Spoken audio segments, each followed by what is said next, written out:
जय श्री वीरा जी, जय शिवाय माता, जय श्री कौशल वंश। हमारे जीवन में कुल देवी, कुल देवता, कुल गुरु का क्या महत्व, इनका आशीर्वाद हमारे लिए क्यों जरूरी होता है। हर घर की एक कुल देवी रहती है। भारत में 70% परिवार अपनी कुल देवी को जानते हैं। कुछ परिवार बहुत पीढ़ियों से कुल देवी का नाम तक नहीं जानते, जिसके कारण उनके परिवार में एक नेगेटिव दबाव बन जाता है। उससे उनमें अनुवांशिक प्रॉब्लम शुरू हो जाती है, क्योंकि कुल देवी का की कृपा का अर्थ है 100 सोनार की एक लोहार की।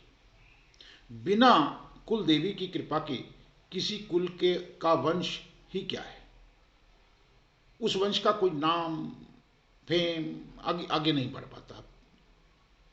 लोग भावुक होकर के या आकर्षित होकर के कई प्रकार की साधनाएं करते हैं, पर वो जानते नहीं कि जब तक आप अपनी कुल देवी को पुकारे बिना किसी भी देवी देवता की साधना करते हो, वो साधना कभी भी फलदायी नहीं हो सकती, यशस्वी नहीं होती।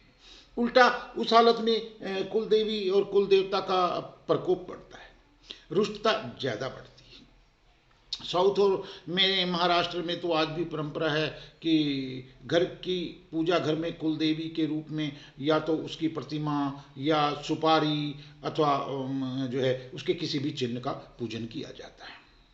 घर से बाहर लंबी यात्रा हो तो कुल देवी को पहले कहना, और साल में 2 बार जो है कुल देवी के स्थान की यात्रा करने का महत्व है।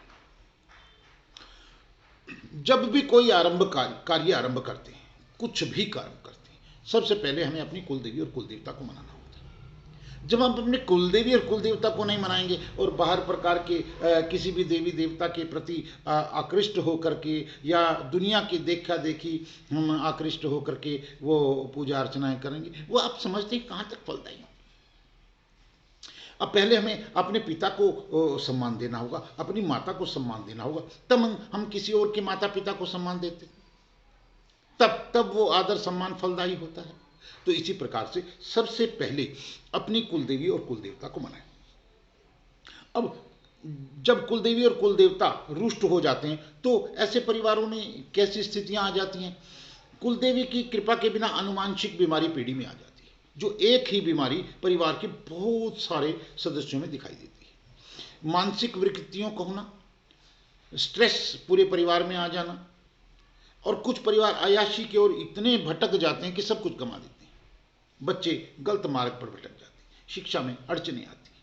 किसी भी परिवार के सभी बच्चे पढ़ते हैं या फिर जॉब ठीक नहीं लग पाती। कभी तो किसी के पास पैसा बहुत होता है पर मानसिक समाधान नहीं होता। यात्राओं में अपघात या अधूरी यात्राएं होती हैं। बिजनेस में भी कस्टमर पर प्रभाव नहीं बनता अथवा आवश्यक स्थिरता नहीं आती है। विदेश में बहुत भारतीय फंसे, उनके पास पैसा होकर भी एक असमाधानी वृत्ति अथवा कोई ना कोई अड़चन आती है।